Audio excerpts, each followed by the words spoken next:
પણ કરમમાં ના હોય તો મારેથી નહીં હલાતું નહીં ભાઈ જો, કારણ કે તમારા બાપાએ કોકના બૂસ માર્યા, અમારેથી લોન પાસ ના થાય. એ ભોગવવા તમે આયા ચમ એને જગતને રંજાડ્યું હે ભાઈ. અને એ ઊભો ટગર ટગર જોગ ના કે એટલે મારા છોકરાને લુગડા ના રહ્યા. એટલે જગતમાં વિચાર કરવો પડે, ગરીબ માણસને રંજાડવો નહીં ભાઈ. હજુ ઝાલા ધર્મ જાગે હે અને એનો કદાચ 10 વર્ષે દહકો બદલાય ગોવિંદભા, કારણ કે તમે મેં બે મજૂરી કરી હે. આજ કઈ નવા લુગડા લઈને ન ફેરતા ભાઈ.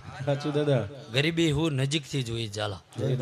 તારે કોકની આવવા વાળાની વેદના વાંચી શકી છે, પણ ઝાલા અફસોસ નહીં ચમ કે ઠાકરે એટલું વાલી દીધું હે. કોઈ દાડો મોડી વાત કરી નહીં ગોવિંદભા. અને ગમે એવો થાકીને આવ્યો હોય ને ભાઈ, એને એવું કીધું છે કદાચ ઘરે જઈને તું 5 દાડા રાહ જો, અને જો 7મા દાડે મારો